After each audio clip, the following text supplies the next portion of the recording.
وقل رب أدخلني مدخل صدق وأخرجني مخرج صدق واجعل لي من لدنك سلطانا نصيرا.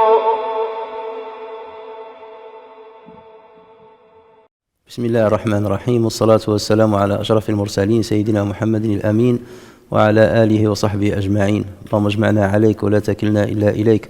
أرنا اللهم الحق حقا وارزقنا اتباعه وأرنا الباطل باطلا وارزقنا اجتنابه واجعلنا من عبادك الصالحين وأوليائك المقربين برحمتك يا أرحم الراحمين.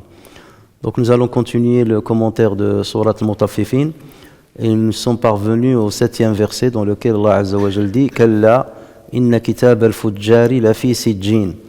Et nous avions eu l'occasion d'expliquer ce que ça veut dire al-fujjar au niveau de son sens littéraire, et il nous restait à expliquer ce que veut dire sijjin. Alors ce terme-là, il n'y a que on le retrouve dans le Coran que dans Surat al-Mutaffifin. Ça fait partie des termes qui ne sont pas connus chez les Arabes, et voilà pourquoi les exégètes ne se sont pas mis d'accord sur sa signification. Entre ceux qui vont dire qu'il s'agit d'un nom propre, autrement dit, il ne découle pas d'une racine connue en arabe. Et d'autres qui vont dire non, il découle d'une racine connue en arabe, et donc il a la même signification que cette racine, ou bien il converge avec la signification, son sens converge avec le sens de cette racine. Alors pour ceux déjà qui disent que c'est un nom propre, donc il y a 4 avis qui se sont dégagés à ce niveau-là. Certains vont dire qu'il s'agit d'un fleuve dans l'enfer. Le livre de l'Fujjar sera dans un fleuve dans l'enfer. D'autres vont dire qu'il s'agit de la 7e strate, la plus basse de la terre. Comme vous le savez, Allah Azza wa Jal nous informe qu'il a créé 7 cieux et qu'il a créé 7 terres. الذي خلق 7 سماوات ومن الأرض مثلهن يتنزل الأمر بينهن. Donc c'est la strate la plus basse de la terre, et c'est là où sera protégé leur livre. Et Ibn Abbas, donc c'est l'avis de Ibn Abbas radiyallahu anhuma, et selon une version c'est l'avis également de Ata, de Qatada, de Mujahid et Ad-Dahhak rahmatullahi alayhim. Le 3e avis dit qu'il s'agit d'un puits ouvert dans l'enfer dans lequel sont stockés les livres des damnés. Et le 4e avis, qui dit toujours que c'est un nom propre, donc il dit qu'il s'agit d'une pierre. As-Sijjin, c'est une pierre qui est située dans la 7e terre, en dessous de laquelle sont cachés les livres des damnés de l'enfer. Et il s'agit ici de l'avis de Mujahid ainsi de Al-Kalbi. Mais dans tout état de cause, donc même ceux qui ont considéré que c'est un nom propre, donc pour eux, ça fait référence à quelque chose qui se trouve dans l'enfer en tout cas, et dans un degré très bas, puisque qu'il s'agisse du puits ou bien du fleuve ou bien de la pierre, toujours ça se trouve dans l'enfer et dans un degré très bas. Le 2e avis donc dit qu'il a une racine, ce terme a une racine dans la langue arabe, et forcément lorsqu'on partage la même racine, ça c'est une règle dans la langue arabe, lorsque 2 mots partagent la même racine, donc ils partagent un sens commun. Donc pour eux, il vient du nom Sijn, et Sijn ça veut dire la prison, un lieu de détention. Sijn ça veut dire la prison. Sajanahu ça veut dire il l'a emprisonné. Et ils disent, c'est comme lorsqu'on dit Fissiq, Fissiq, ça vient de l'fisq. Fissiq, ça vient de l'fisq. Le fisq, c'est la perversité. Et en arabe, on dit fissiq. Donc, sijjin, donc il rime avec fi'il. Donc, ça émane de cette racine. Et ça, c'est l'avis de Az-Zajjaj, qui fait partie de grandes sommités dans la langue arabe. Et donc, il s'agit d'un établissement pénitentiaire ou carcéral dans lequel seront détenus bien entendu, tout l'enfer c'est une prison quelque part, mais là ça serait une prison dans laquelle sont amassés et sont consignés les livres de tous les résidents de l'enfer. Et dans un esprit identique, le livre qui compte les péchés des négateurs est bien protégé. Donc c'est pour ça lorsqu'on dit sijjin, ça vient de sijn. Sijn, son rôle, c'est bien entendu d'emprisonner quelqu'un et en même temps de limiter sa fuite. Donc il est protégé quelque part. On l'empêche de fuir. Et sa liberté, donc, elle est limitée. Donc c'est comme pour dire, il est protégé dans une prison à l'intérieur de l'enfer. Et ça, c'est quelque part pour dire que personne ne peut y accéder pour le toucher, pour y ajouter quelque chose ou pour retrancher quelque chose. Mais ça a une présence, en tout cas, qui est réelle. Autrement dit, c'est pas une métaphore. Lorsqu'Allah a parlé de sijjin, donc il a une présence réelle. C'est pour ça qu'il a dit tout de suite après, dans le verset 8, « Wa ma adraka ma sijjin » et qui te dira ce qu'est sijjin. Autrement dit, Allah Azza wa Jalla ici est en train de dire au prophète sallallahu alayhi wa sallam, personne ne peut te dire quelle est la nature de ce sijjin. Pourquoi? Parce qu'il n'est pas connu par ton peuple. Personne n'en a la connaissance. Il n'y a que moi qui peux te dire c'est quoi sa réalité. Et cette information, lorsqu'Allah Azza wa Jalla dit wa ma adraka ma sijjin, toujours on a déjà vu ça à plusieurs reprises. Wa ma adraka ma kama al-hutama wa ma adraka ma يوم الدين وما أدراك ما الحاقة وما أدراك ما الطارق. Tout ça c'est pour mettre en exergue le terme, il y a la chose sur laquelle Allah Azza wa Jalla est en train de parler. وما أدراك ما سقر وما أدراك ما هي نار حامية, ainsi de suite. Donc là c'est pour dire que ce sijjin, donc il a une vraie présence, une présence réelle, et c'est pour mettre en exergue sa signification. Et pour mieux comprendre la nature de ces djinns, il faut lire plus loin dans la même sourate. Lorsqu'Allah Azza wa Jalla va parler de l'abrar, il va dire qu'Allah inna kitab al-abrar ila fi illiyin. Et lorsqu'il parle de illiyin, donc il parle, on détaillera cela, mais il parle de la hauteur, ça vient de l'ulu, entre autres, on verra la signification. Donc ça vient de l'ulu, la hauteur. Donc automatiquement, puisqu'il va nous parler des gens de l'enfer et les gens du paradis, donc forcément il y a une opposition entre les deux et leurs issues vont être opposées. Donc si l'abrar fait illiyin, donc à un endroit qui est très haut, donc si djinn, forcément ça fait référence à quelque chose qui est un bas-fond. Il fait référence à un bas-fond, à quelque chose qui est très très basse et très profonde. Et d'ailleurs ça on retrouve ces sens-là dans certains versets. Par exemple lorsqu'Allah Azza wa Jalla dit dans sourate At-Tin, ثم رددناه أسفل سافلين. On a déjà vu qu'il y avait plusieurs significations, mais parmi lesquelles celles qui seront dans des profondeurs, dans l'enfer, dans des degrés très bas de l'enfer. Ensuite, nous l'avons ramené au niveau le plus bas. Lorsqu'Allah Azza wa Jalla dit aussi وَإِذَا أُلْقُوا مِنْهَا مَكَانًا ضَيِّقًا مُقَرَّنِينَ دَعَوْا هُنَالِكَ ثُبُورًا.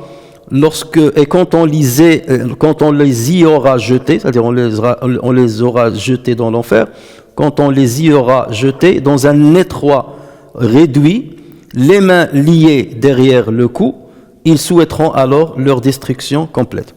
Donc déjà là, lorsqu'il dit on jettera, forcément lorsque tu jettes quelqu'un, donc tu le jettes dans un endroit qui est profond. Tu ne vas pas le jeter vers la hauteur, tu vas le jeter vers le bas. Donc ça veut dire la première chose. Et deuxième chose, il parle à un endroit étroit. Donc sijjin, donc ça nous donne une idée sur sijjin, certaines caractéristiques de sijjin. Donc déjà, il est trop bas, dans un bas-fond, et en plus, il est rétréci, il est étriqué. L'autre chose,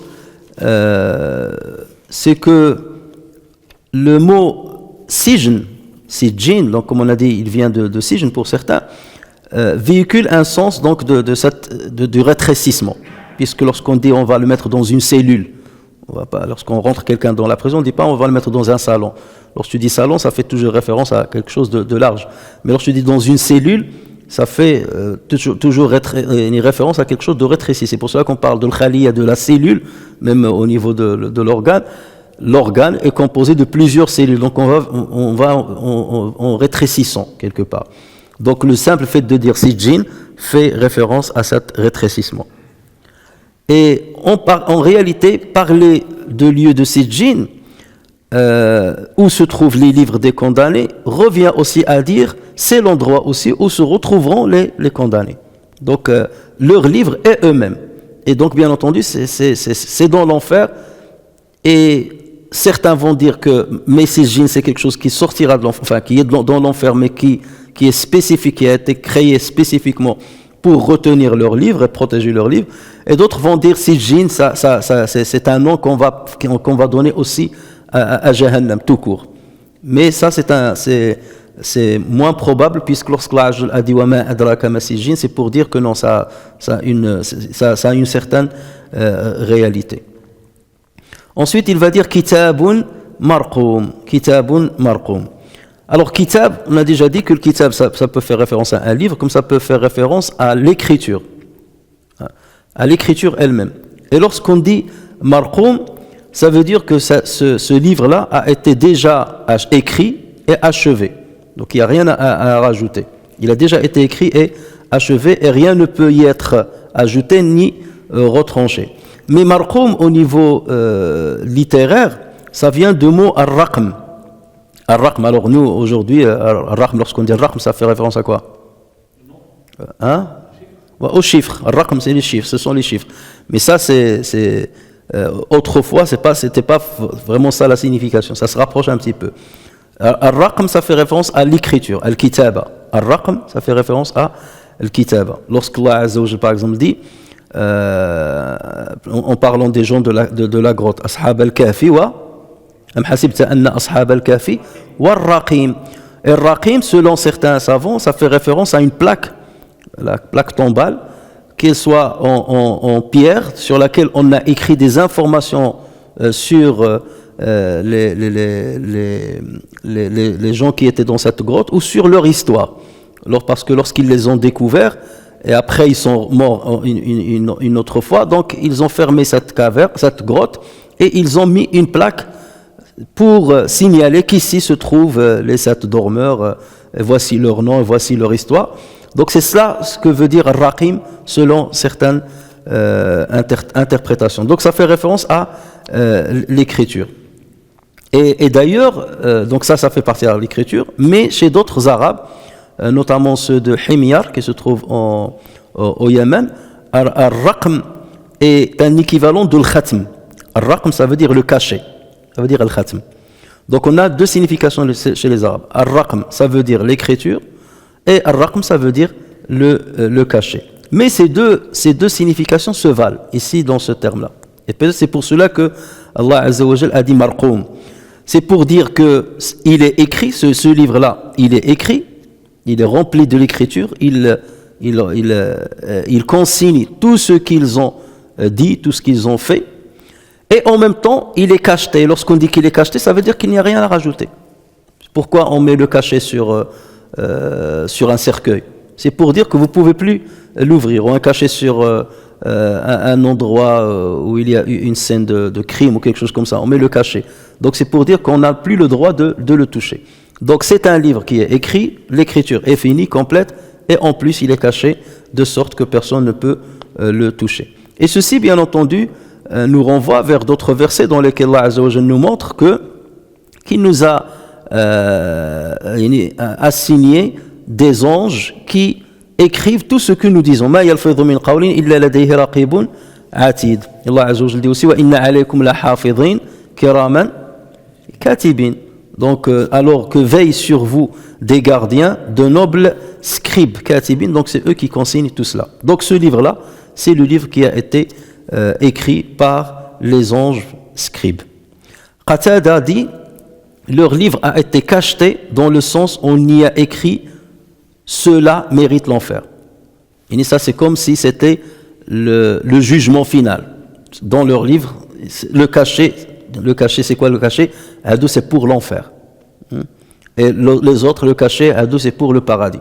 Ça aussi, c'est un sens qui a été cité, donc en l'occurrence par Qatada.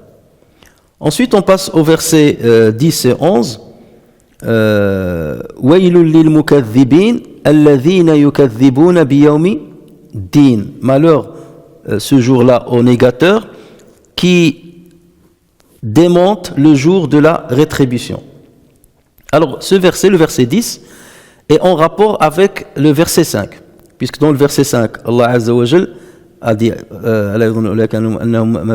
li yawmin azim, pour un jour qui est grand.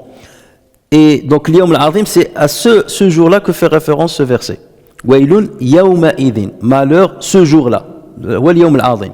Donc, vous voyez tout ce qui a été cité entre les deux versets, entre le verset 5 et le verset 10, a dit c'est comme ce qu'on appelle Jumal Atiradiyya. Donc, c'est comme des intercalaires. Et donc, c'est le jour que les négateurs démentent.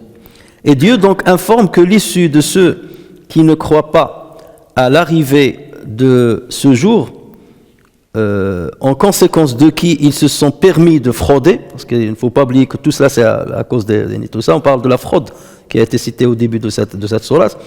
Ils ont fraudé parce qu'ils pensent que de toute façon il n'y a pas une loi terrestre qui va les juger, et parce qu'ils pensent qu'il n'y aura pas de résurrection où ils vont être jugés. C'est ce qui leur a permis de continuer à frauder et de commettre leurs péchés. Wailun yawma idhin lil mukaththibin. L'Wail, alors pour Ibn Abbas, l'Wail il dit que c'est un fleuve dans l'enfer. Mais la majorité dit que non. L'Wail, c'est quelque chose qui était connu bien avant chez les Arabes. Ça veut dire le malheur en tout cas. Et comme on a dit, soit c'est une invocation contre quelqu'un, soit c'est une menace contre quelqu'un. Donc ici, ce sont les deux. Une invocation contre eux et en même temps une menace. Malheur à eux le jour où leurs livres cachetés dévoileront tous les dépassements qu'ils avaient commis en pensant qu'ils seront dans une impunité totale. وَيْلٌ يَوْمَئِذٍ لِلْمُكَذِّبِينَ الَّذِينَ يُكَذِّبُونَ بِيَوْمِ الدِّينِ. يَوْمِ الدِّينِ, l'yawm, on sait ce que c'est le jour. Ad-din, que veut dire ad-din? Din, dans le Coran, peut avoir plusieurs significations. Il y a 5 significations du mot din dans le Coran. La première chose, c'est ça peut signifier la souveraineté et le pouvoir. Lorsque Allah Azza wa Jal a parlé de Yusuf alayhi salam, dans l'histoire de Yusuf, rappelez-vous, lorsque Yusuf a mis Sa' dans la monture de son frère, et bon, il a simulé qu'il a volé, bien entendu, et ensuite il l'a arrêté. Donc il l'a jugé, il n'a pas voulu le juger par rapport à la législation du roi de l'Égypte, parce que dans ce cas il risquait la mort. D'accord? Et c'est pour ça qu'Allah a dit Ma kana liya'khudha akhahu fi dini al-malik. Ma kana liya'khudha akhahu fi dini al-malik. Voilà le terme din, fi dini al-malik. Et la signification ici, car il ne pouvait pas se saisir de son frère selon la justice du roi. Hein, selon la justice du roi. Donc ici, din fait référence à la justice et au pouvoir du roi. Parce qu'il agissait avec ce pouvoir et avec sa souveraineté. Donc là, la signification, din il-malik, donc ça veut dire la justice du roi. Ou bien le pouvoir du roi. Deuxième signification, ça peut faire référence au chemin emprunté. Lorsqu'Allah Azza wa Jal dit Lakum dinukum waliya din. Est-ce que ça s'adresse à qui? Allah Azza wa Jal montre au prophète sallallahu alayhi wa sallam comment s'adresser aux polythéistes de Quraysh. Il leur a dit Lakum dinukum waliya din. Est-ce que le Quraysh avait un din? Ils étaient polythéistes, ils n'avaient pas de religion. Donc ici, din, ça veut dire vous avez votre chemin. Vous avez votre chemin et j'ai le mien. Donc ici, c'est pas dans le sens de la religion qui a été envoyée par Dieu, parce que moi, ils n'avaient pas de religion en ce moment-là. Au contraire, ils étaient contre la religion, ne croyaient pas à la résurrection ni rien du tout. Même s'ils croyaient qu'il y a un Seigneur qui a créé le monde. La troisième signification, ça peut faire référence à l'hukm, à la gouvernance. Allah Azza wa Jal dans surat Al-Anfal, il dit وَقَاتِلُوهُمْ حتى لا تكون فتنة ويكون الدين كله لله ويكون الدين كله لله. Alors, ça veut dire combattez-les. Donc, ils s'adressaient aux musulmans. Donc, à l'époque, lorsqu'ils ont combattu les polythéistes, on connaît l'histoire. Donc, les musulmans étaient en train de se protéger et quelque part, ils voulaient récupérer les biens que les autres leur ont confisqués. Et combattez-les jusqu'à ce qu'il ne subsiste plus de calamité et que la gouvernance soit entièrement à Allah. Ici, il ne faut pas le comprendre dans le sens où que toute la religion qui soit sur terre soit la religion de Dieu. Parce que ça serait aberrant puisqu'on a d'autres versets où Allah Azza wa Jalla nous montre que s'il l'aurait voulu, il aurait fait que tous les êtres humains appartiennent à la même communauté, qu'il n'y ait qu'une seule religion. Mais Allah Azza wa Jal a voulu qu'il y ait plusieurs religions et il sait que vont persister plusieurs religions. Et donc ici, donc, le وَيَكُونَ الدِّينُ كُلُّهُ لِلَّهِ, ça veut dire que pour que vous puissiez gouverner selon la loi d'Allah Azza wa Jal, qui est juste, parce que eux, ce qu'ils sont en train de faire, c'est de l'injustice. Ils sont en train de répandre de l'injustice.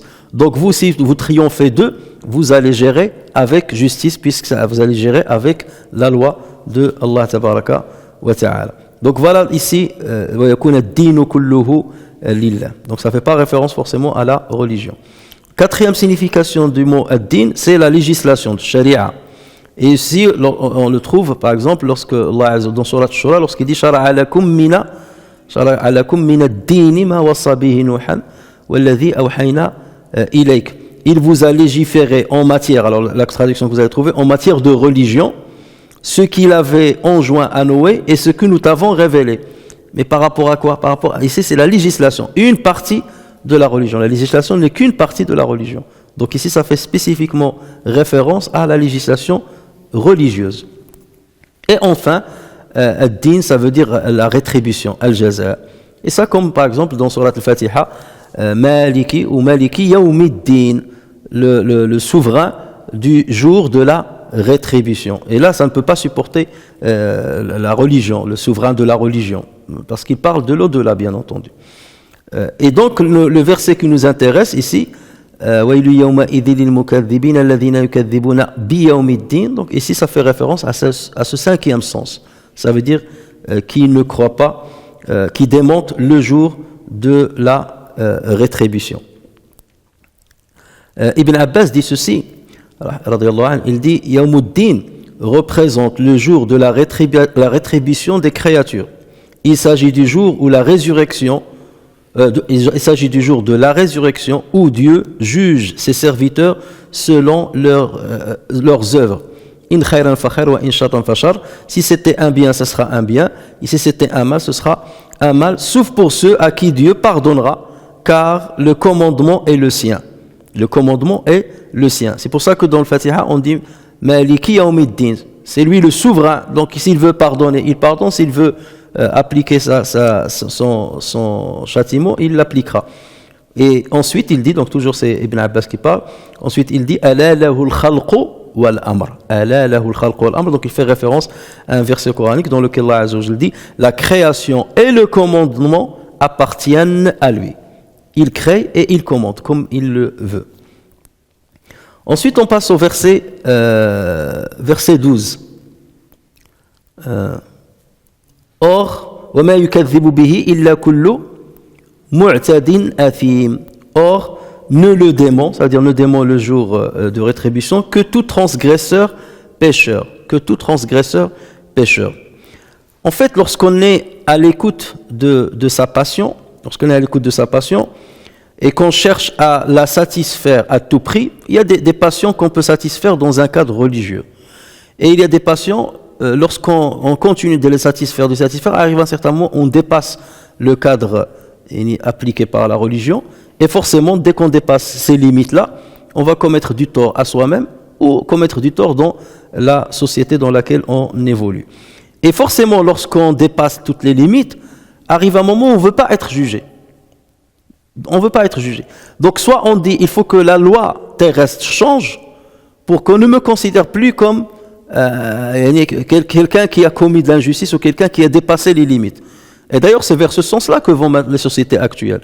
De plus en plus elles sont permissives.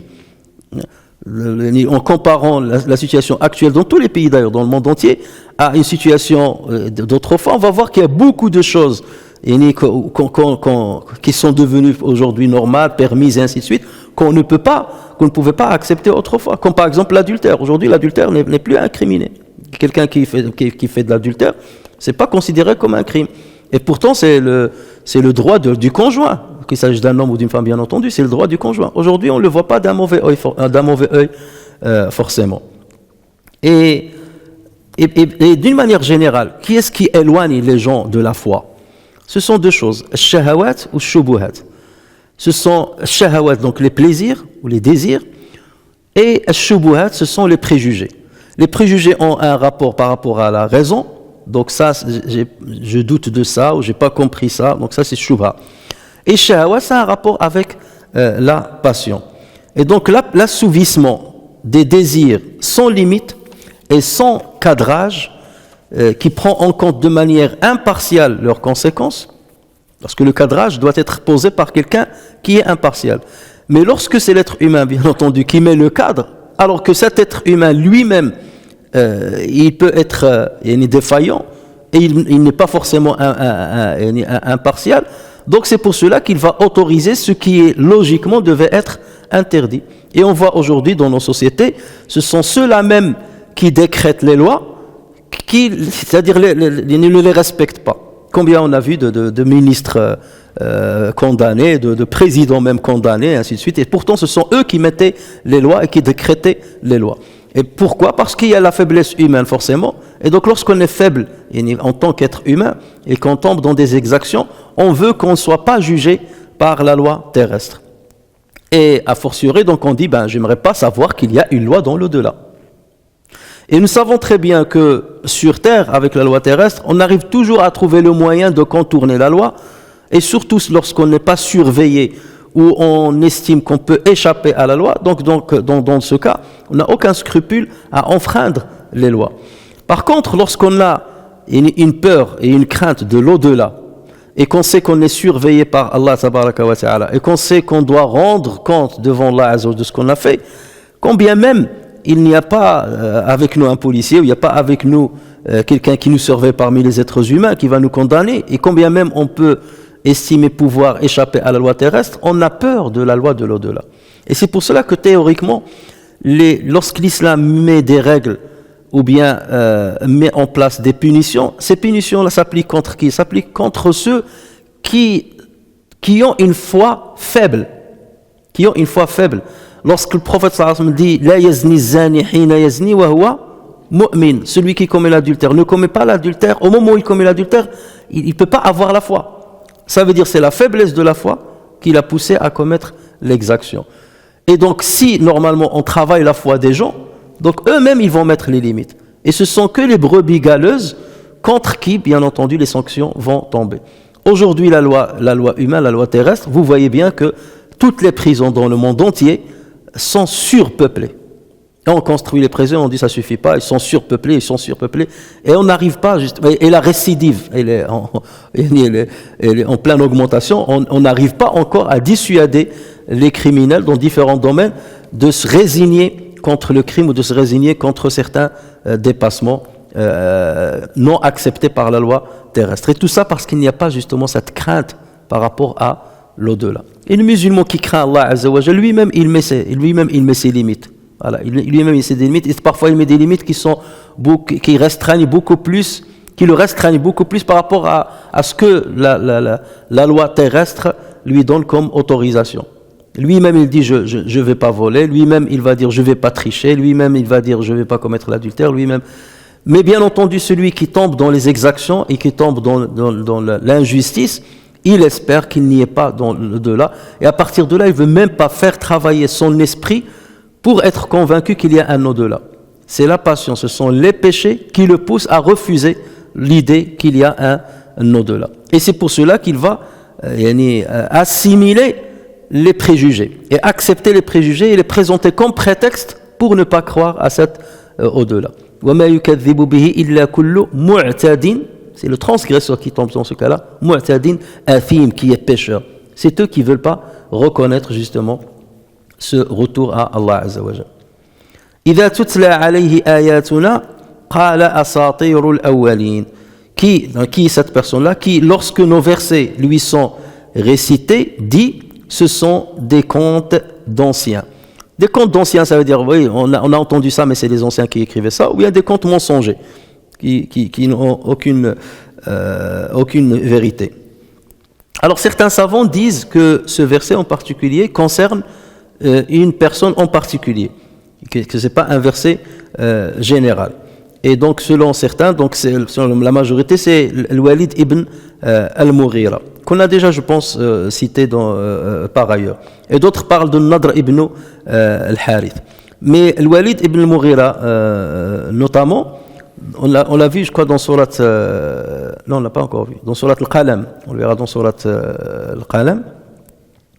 Lorsqu'Allah Azza wa Jal dit وَلَا تُطِعْ كُلَّ حَلَّافٍ مَهِينٍ هَمَّازٍ مَشَّاءٍ بِنَمِيمٍ مناع للخير معتد أثيم عتل بعد ذلك زنيم أن كان ذا مال وبنين إذا تتلى عليه آياتنا قال أساطير الأولين. C'est exactement comme ici. إذا تتلى عليه آياتنا قال أساطير الأولين. Donc voilà pourquoi certains disent ce verset-là est révélé pour Al-Walid ibn al-Mughira. Il fait référence à Al-Walid ibn al-Mughira.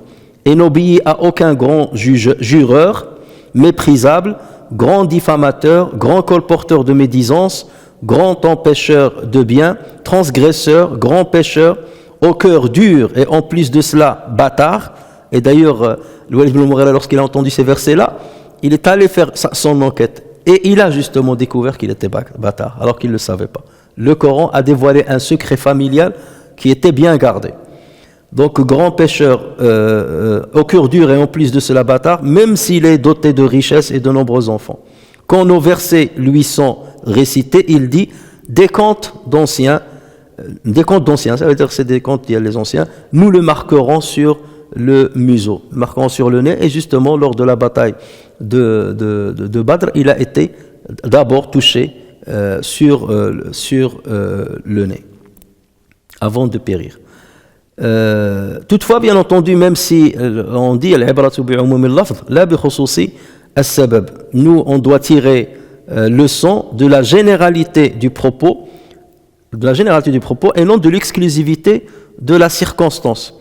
Et même si on suppose que ce verset s'adresse à une personne, donc il s'adresse à tous ceux qui ont ce profil-là, tous ceux qui ont ce profil-là, qui commencent à se moquer justement des signes d'Allah Azza wa Jal lorsqu'on leur parle des versets coraniques, au lieu de méditer dessus, de les étudier, et même de critiquer s'ils ont des critiques à dire, allez-y, il n'y a pas de problème. Mais de dire c'est des contes des anciens, c'est des mensonges des anciens, donc là, il rentre dans le cadre de ce verset-là. Kalla bal rana ala qulubihim ما كانوا يكسبون كلا بران على قلوبهم ما كانوا يكسبون كلا on l'a déjà dit c'est une préposition de réprimande هذا حرف زجر وردع donc quelque part Allah Azza wa Jal remet en cause ce qu'ils ont dit كلا, donc les versets révélés par Allah Azza wa Jal ne sont pas des contes d'anciens, ce sont une vérité, c'est les véritables signes divins qui mettent les gens en garde pour leur bien et leur guidance. Parce que si Allah Azza wa Jal nous met tout cette mise en garde, ces menaces et tout cela, même si parfois beaucoup de menaces dans le Coran, Allah Azza wa Jal ne les a pas exécutées. Lorsqu'il dit, je vais regarder comment j'ai fait périr tel peuple et tel peuple et tel peuple, vous allez périr, il ne les a pas mis à exécution parce qu'il voulait leur bien, et voulait que ce bien-là, s'il ne les touche pas, au moins qu'il touche leur descendance. Et voilà pourquoi Allah Azza wa Jal n'a pas descendu des punitions sous forme de certaines, sous forme par exemple de tornades ou des choses de ce genre-là.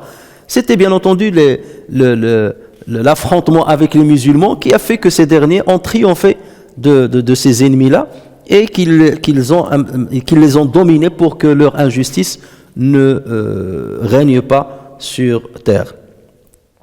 Kalla bal rana, le terme, là aussi on le retrouve que dans cette sourate. Rana, on le trouve que dans sourate al-Mutaffifin.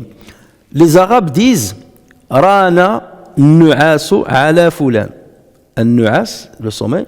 Rana nu'asu ala fulan. Ça veut dire le sommeil a dominé un tel. Il a dominé, donc il n'est plus bien éveillé. Donc il est en train de soupirer et de vouloir dormir. On dit aussi Rana al-khamru ala fulan. Le vin a dominé, ou bien il a couvert l'esprit d'un tel, de sorte qu'il ne peut plus utiliser, bien comme il le faut, son esprit.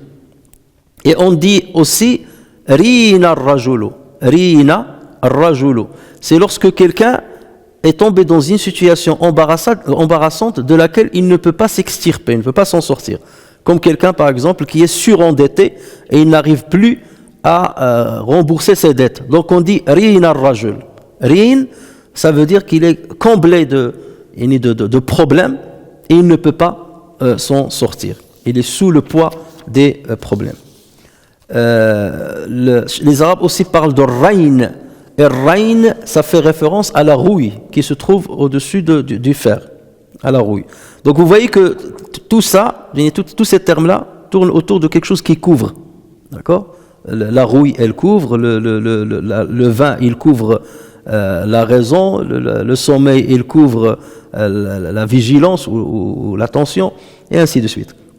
Donc Allah Azza wa Jal, quelque part, informe que la raison de leur négation, c'est que leur cœur était couvert par leurs péchés. Ce sont leurs péchés qui les ont poussés vers la négation, et non pas leur raison ou leur intelligence. C'est leurs péchés qui les ont poussés à cela.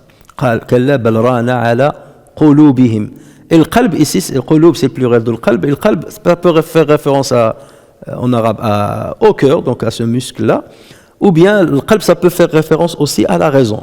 Donc ici c'est beaucoup plus la raison. Ça veut dire leur raison a été couverte par les péchés, ou c'est qui les pousse vers les péchés, de sorte que la raison ne fonctionne plus.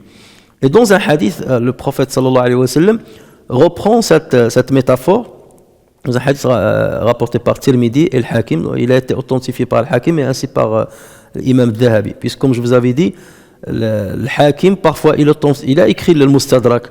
Le Mustadrak, pour lui, c'est un livre dans lequel il a essayé de compiler des hadiths qui, selon lui, sont authentiques mais qui n'ont pas été pris en compte par le Bukhari ni Muslim. Mais le Hakim n'était pas très rigoureux dans l'authentification des hadiths. Et voilà pourquoi donc certains savants, notamment l'imam Dhahabi, a repris son livre et il l'a filtré encore une fois. Donc le Dhahabi va dire je confirme que le hadith qu'a rapporté le Hakim est valide, celui-là je ne le confirme pas. Donc là, il a été authentifié par le Hakim, mais confirmé, l'authentification a été confirmée par l'imam Dhahabi. Donc le prophète sallallahu alayhi wa sallam dit, si le croyant vient à commettre un péché, une tache noire vient se placer sur son cœur. Alors bien entendu, là on ne parle pas d'une manière physique, une tache noire, non. Une tache noire, donc ça c'est une métaphore. Une tache noire vient se placer sur son cœur.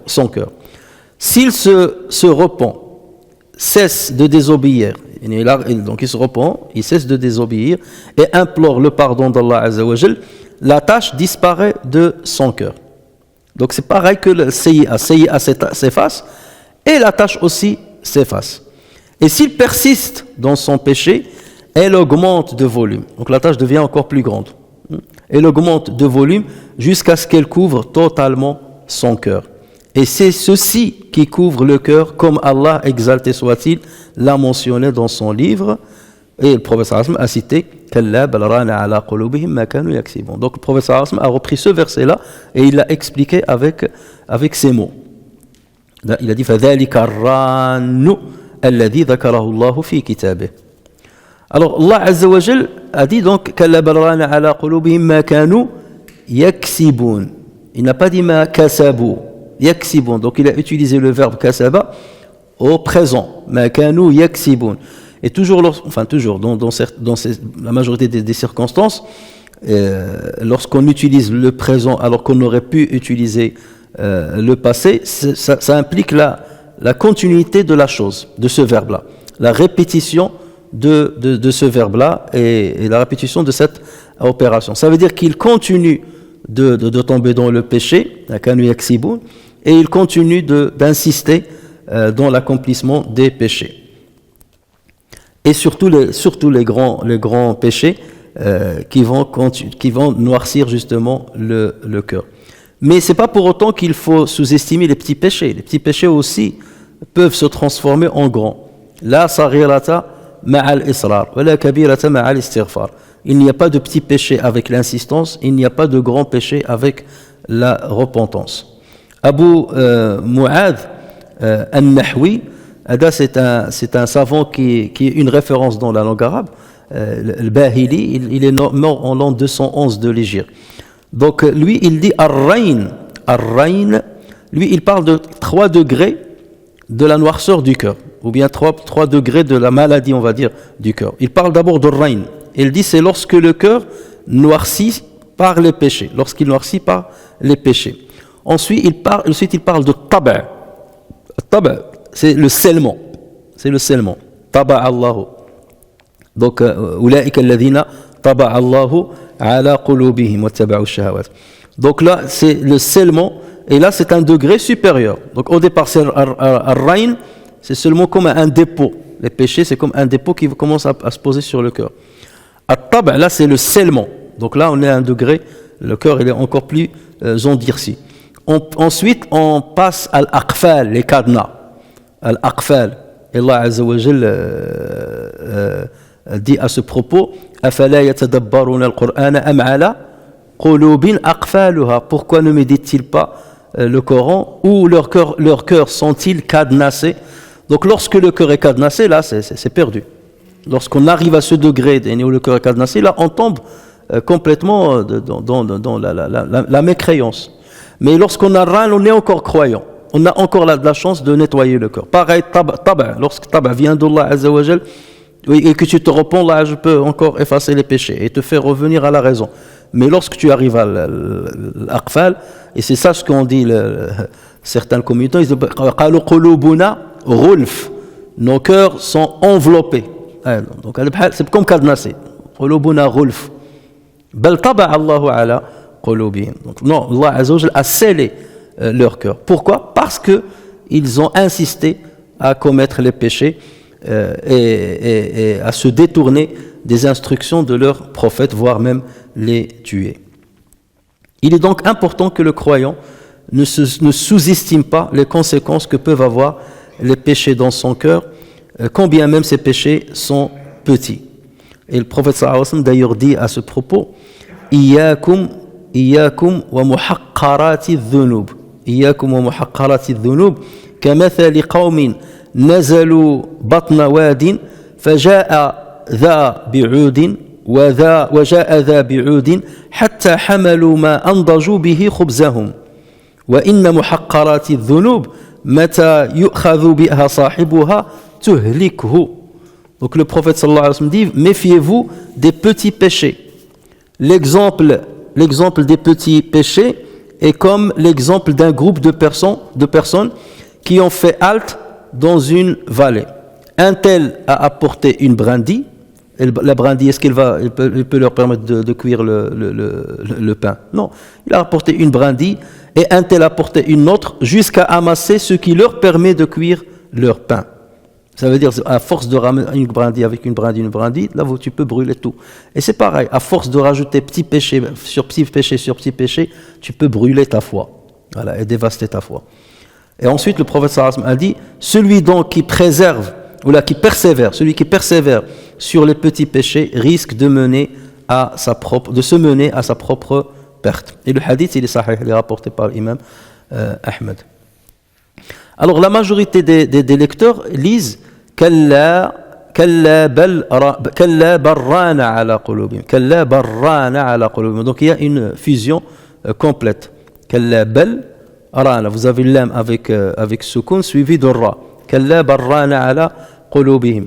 Mais selon la riwaya de Hafs sur Asim, donc il y a un petit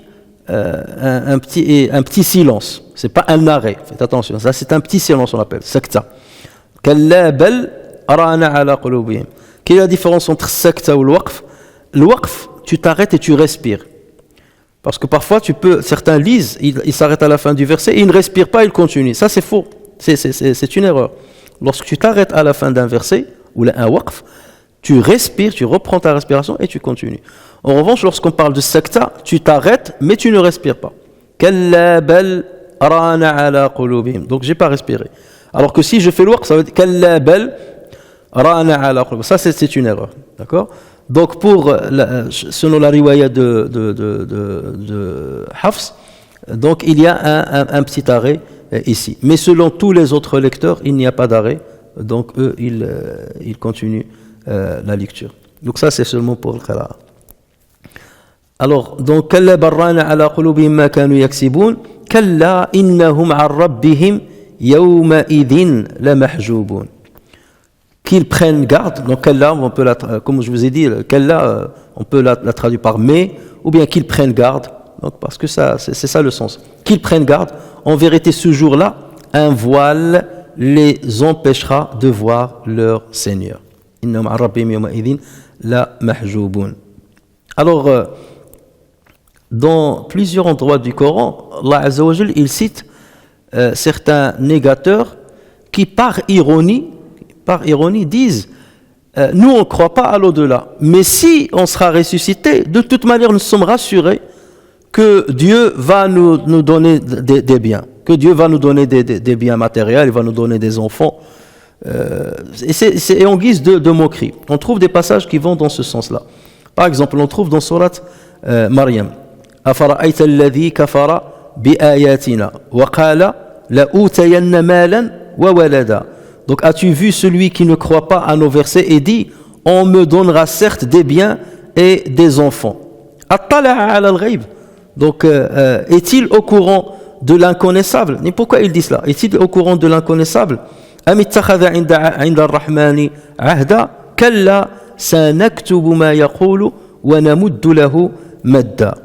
Donc, as-tu vu celui qui ne croit pas à nos versets et dit on me donnera certes des biens et des enfants? Est-il au courant de l'inconnaissable? Ou a-t-il pris un engagement avec le tout miséricordieux? Dieu, bien au contraire, nous enregistrons ce qu'il dit et accroîtrons son châtiment. Parce que là, il ironise, nous accroîtrons son châtiment. Donc, le verset là,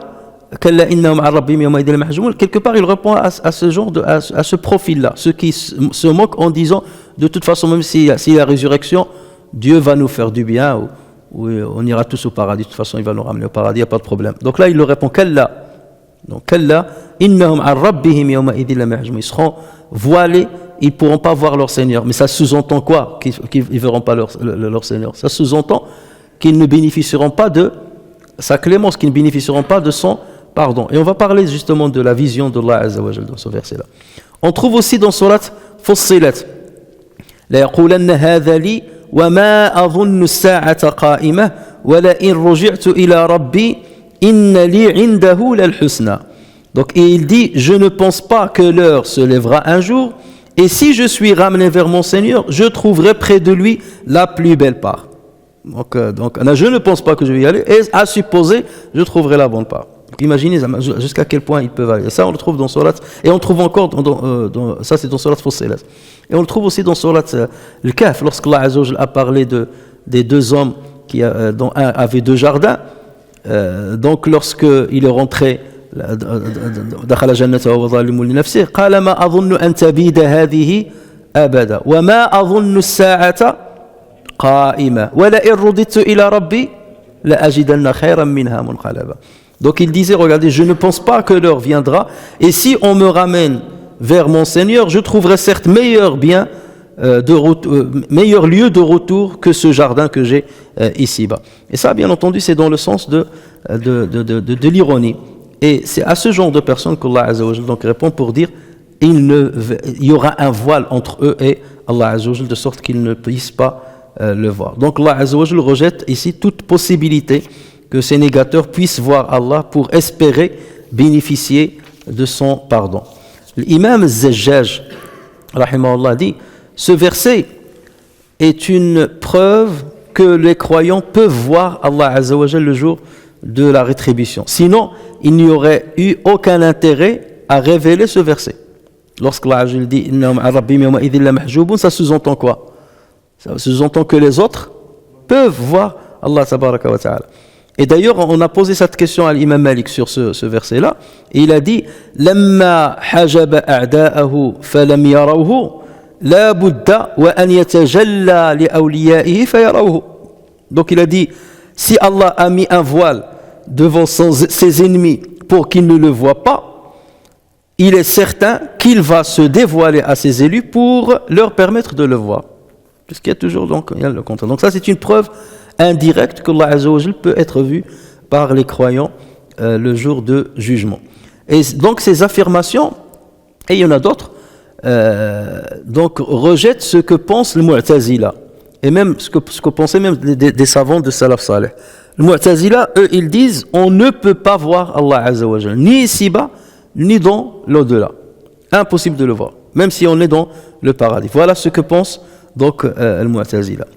Et eux, ils se basent sur un verset dans lequel Allah Azza wa Jalla dit La tudrikuhu al-absar, wa huwa yudriku al-absar.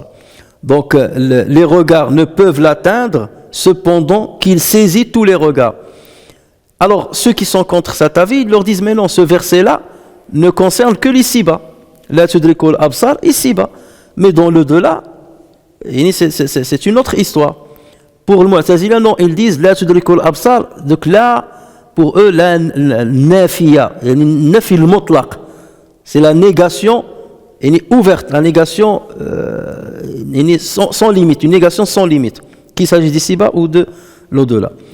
Et donc c'est pour cela que ce verset-là, les exégètes de Mu'tazila, mais le problème c'est qu'il y a aussi même des savants parmi Salaf Salih qui l'interprètent d'une autre manière. Même par exemple Mujahid ibn Jabr, qui est l'élève, un des grands élèves de Abdullah ibn Abbas radiyallahu anhuma, lui il dit ils seront voilés de sa bénédiction et de sa miséricorde. Donc ils ont le hijab ici, c'est pas de la vision, mais il dit de la miséricorde et de sa bénédiction. Et d'ailleurs on a rapporté également ce sens sur Ibn Abbas et Qatada, ce sens-là. Et Ibn Kisan a dit ils sont voilés de la générosité de leur Seigneur. Donc il y a beaucoup qui ont donné cette signification.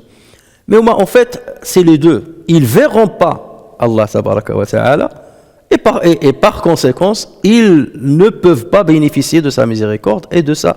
Mais le fait d'exclure le fait de le voir, c'est ça ce que Al-Sunnah Jama'a refuse. Le fait de dire on ne peut pas voir Allah Azza wa Jal, pour Al-Sunnah Jama'a, ça c'est faux. On peut voir Allah Azza wa Jal, et il y a plusieurs preuves qui vont dans ce sens-là, dans le Coran et même dans la Sunna du prophète sallallahu alayhi wa sallam. Par exemple, dans le Coran, Allah tabaraka wa ta'ala, wujuhun yawma idhin nadiratun ila rabbiha nadira. Ce jour-là, il y aura des visages resplendissants qui regarderont leur Seigneur. Qui regarderont. Ila rabbiha nadira. Min nadar. Et nadar ici, c'est la vue. Alors, toujours, les Mu'tazila, ils vont interpréter, mais ça, c'est une forme métaphorique. Allah Azza wa Jal, par exemple, lorsqu'il dit Lilladhina ahsanul husna wa ziyada, à ceux qui agissent en bien est réservé la meilleure récompense et même davantage. Donc la meilleure récompense, c'est le paradis et tout ce qu'il y a dans le paradis. Et c'est quoi cet avantage? Quoi de plus? Les savants, c'est pas que les savants, le prophète sallallahu alayhi wa sallam dit az-ziyada ici, c'est la possibilité de voir Allah tabaraka wa ta'ala. Et il y a un hadith rapporté par Muslim sur le prophète sallallahu alayhi wa sallam qui a dit lorsque les gens du paradis entreront au paradis, Allah exalté soit-il leur dit voulez-vous que je vous rajoute quelque chose? Ils sont rentrés dans le paradis, donc ils ont vu toutes les récompenses. Il leur dit voulez-vous que je vous rajoute quelque chose? Ils vont dire n'as-tu pas blanchi nos visages? Tu nous as honorifiés. N'as-tu pas blanchi nos visages? Ne nous as-tu pas fait entrer au paradis et préserver de l'enfer? Ça, on a tout eu. Et Allah Azza wa Jalla leur dit le prophète sallallahu alayhi wa sallam dit c'est alors qu'il lèvera le voile. C'est alors qu'il lèvera. Et donc là, vous voyez, c'est explicite ce que dit le prophète sallallahu alayhi wa sallam. C'est alors qu'il lèvera le voile. Ils n'auront alors jamais eu un bien aussi cher que de voir leur Seigneur exalté soit-il. Ensuite, le prophète sallallahu alayhi wa sallam a cité ce verset Lilladhina ahsanul husna wa ziyada. C'est pour dire, voici l'explication de ce verset. Donc, à moins d'affaiblir un hadith rapporté par l'imam Muslim, mais là, le hadith est clair. Et si ça ne suffit pas, il y a un autre hadith rapporté cette fois-ci par le Bukhari et Muslim sur Abu Huraira qui dit on a questionné le prophète sallallahu alayhi wa sallam allons-nous voir notre Seigneur ya Rasulallah? Donc là, c'est explicite. Allons-nous voir, donc là, il ne parle pas dans le sens métaphorique, allons-nous voir notre Seigneur? Et le prophète sallallahu alayhi wa sallam leur a dit Hal tudamuna, tudamuna ça veut dire éprouvez-vous une difficulté. Hal tudamuna fi ru'yati al-qamar, éprouvez-vous de la difficulté à voir la lune la nuit de pleine lune, les Badr? Ils dirent non au messager d'Allah. il dit ensuite, éprouvez-vous de la difficulté à voir le soleil lorsqu'il n'y a pas de nuages? Donc ça, rien ne le couvre.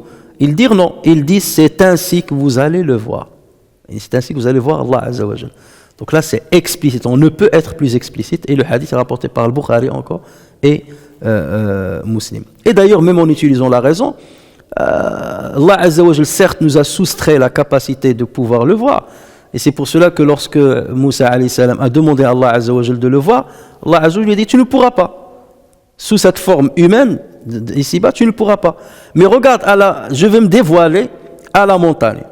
Et si la montagne persiste, ben, tu vas voir. Et donc, lorsque l'âge se dévoile à la Matajalla, il s'est dévoilé, donc il peut se dévoiler. Le Matajalla li Jabal, donc la montagne s'est effritée complètement, est devenue du sable. D'accord? Ça veut dire qu'elle n'a pas la capacité, justement, de résister à ce que Allah Azza wa Jal se dévoile devant elle. Mais si Allah Azza wa Jal veut donner à ces créatures, en l'occurrence l'être humain, les pieux, le jour du jugement, la capacité, une force qui leur permet de le voir, et il peut. Où est le problème? C'est lui qui crée, il fait ce qu'il veut. Donc, ce n'est pas quelque chose d'impossible, bien entendu. Donc, c'est pour cela que l'avis de Mu'tazila, ainsi de ceux qui sont allés dans ce sens-là, mais parce que la Tizal, c'est pas que ça. Les Mu'tazila, ils ont plusieurs avis. Manzila bayna al-manzilatayn, on a déjà parlé de ça, Manzila bayna al-manzilatayn, que le Coran est créé, et ainsi de suite. Et parmi les choses, ils disent qu'on ne peut pas voir Allah Azza wa Jalla le jour du jugement. Mais ça, il y a d'autres qui l'ont dit, même s'ils ne partagent pas avec eux les autres avis. Ensuite, donc, Allah Azza wa Jalla dit Thumma innahum, donc, Allah innahum arabbihim yawma idhin la mahjubun. ثم إنهم لصالوا الجحيم ثم يقال هذا الذي كنتم به تكذبون. Alors ثم, l'utilisation de ثم en arabe, a dit ensuite, elle peut impliquer deux choses. Il y a ce qu'on peut appeler التراخي الزمني, la progressivité temporelle. Lorsque je dis دخل زيد ثم عمرو, Zayd est entré et ensuite Amr est entré. Si je dis Dakhala Zaydun fa Amrun, Zayd est rentré et aussitôt après Amr est rentré. Donc lorsque je dis Thumma, c'est une progressivité temporelle. Ensuite, ça veut dire on a attendu un peu avant que Amr ne rentre. C'est ça la différence entre Thumma et fa. Et ça, on le trouve dans beaucoup de versets, notamment les versets qui parlent de l'embryologie. Et c'est comme ça qu'on a vu que la progression dans l'évolution du fœtus, elle dépend de ce que Allah a dit, soit Allah a dit Thumma ou bien il a dit Fa, et ça concorde avec les études embryologiques. Mais ici, c'est pas dans ce sens-là qu'elle a été utilisée. Ici, elle signifie At-Tarahi Ar-Rutbi. At-Tarahi Ar-Rutbi, ce qu'on peut traduire par la progressivité graduelle. La progressivité graduelle. C'est comme Awla laka fa awla, Thumma awla laka fa awla. Malheur à toi, malheur, ensuite malheur à toi, malheur. Pourquoi? Parce que là, juste avant, il a dit Fala saddaqa wa la salla walakin kadhaba wa tawalla. Il a fait 4 péchés. Les 2 derniers sont plus hauts que les 2 premiers. Ils sont plus graves que les 2 premiers. Donc c'est pour cela qu'il lui a dit Awla laka fa awla pour les 2 premiers versets, les 2 premiers péchés. Thumma, donc un autre grade de malheur. Thumma awla laka fa awla. Donc c'est dans ce sens-là. C'est un cumul, c'est un grade supérieur dans la punition. En fait, donc, Allah Azza wa Jalla, il dit, au départ, il dit, c'est quoi la première punition? Innahum an rabbihim yawma idhin la mahjubun. D'accord? Ils seront voilés devant Allah Azza wa Jalla. Ils ne peuvent pas voir Allah Azza wa Jalla. Déjà cela, ça c'est déjà une punition. Thumma innahum lasalu jahim. Ils auront une punition encore supplémentaire, un grade de plus. C'est quoi? Innahum lasalu al-jahim. Ils vont donc brûler dans la fournaise. Donc ça c'est un degré supérieur. Thumma innahum lasalu al-jahim. Thumma innahum la adlam, l'utilisation de l'âme, c'est pour la certitude, c'est pour marquer la certitude. Il n'y a pas de doute là-dessus. Salu, ça veut dire ils brûleront dans la fournaise.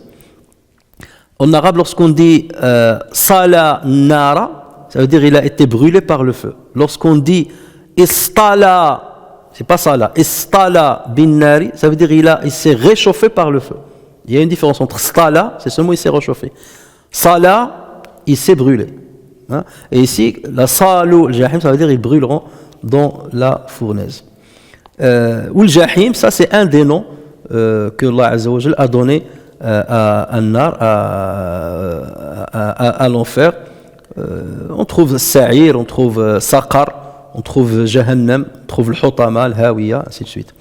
Mais et chaque terme va faire une référence à un sens, va faire référence à un sens littéraire. Et le Jahim, justement, se dit du feu qui est bien allumé, d'où jaillit des flammes. Le Jahim se dit de ça, un feu qui est bien allumé et d'où jaillit des flammes. On parle aussi en arabe de al-jahma ou bien al-juhama. Al-juhma. Et on dit tajhamu juhuma. Tajhamu juhuma, ça veut dire il s'allume bien.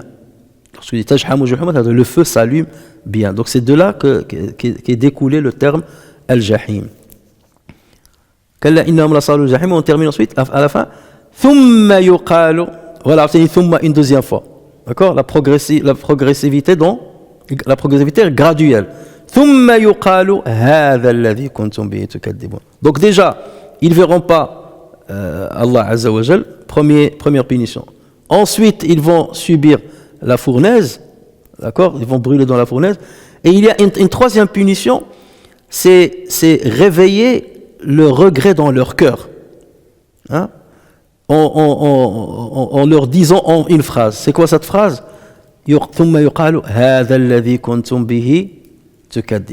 Voici ce que vous traitiez de mensonge. Rappelez-vous, tout ce que vous vivez maintenant, on vous l'a déjà dit. Et vous traitiez tout ça de mensonge. Donc lorsqu'on leur a dit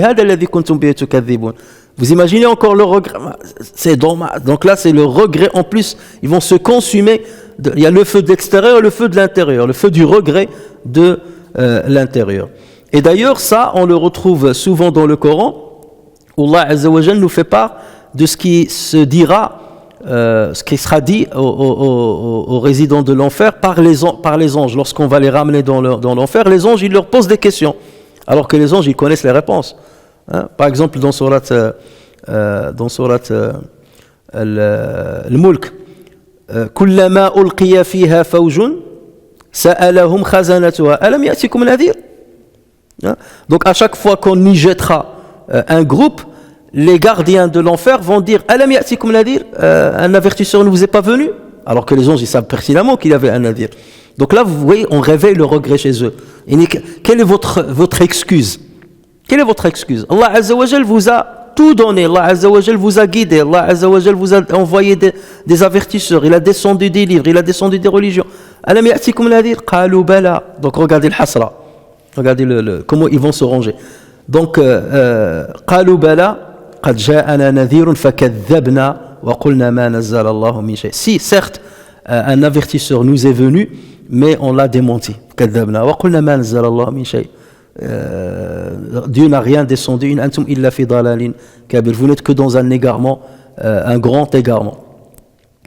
Wa qalu, et ensuite ils vont dire, voilà le hasra. Wa qalu law kunna nasma'u, si jamais on entendait à l'époque, law kunna nasma'u aw na'qilu, si on raisonnait, ma kunna fi ashabi sa'ir, on ne serait pas aujourd'hui parmi les gens de Sa'ir. Fa'tarafu bi dhanbihim, ils ont reconnu leur péché. Fa suhqan li ashabi sa'ir. Yani quel abîme. Suhqan, c'est l'abîme, c'est tu péris dans l'abîme. Suhqan li ashab, aux gens de Sa'ir. Donc vous voyez ce regret-là, il est moral. Autant il y a la punition physique, où il y a la brûlure et tout ça, autant il y a une punition de l'intérieur. Et ça, vous savez, ça nous arrive lorsqu'on regrette quelque chose amèrement.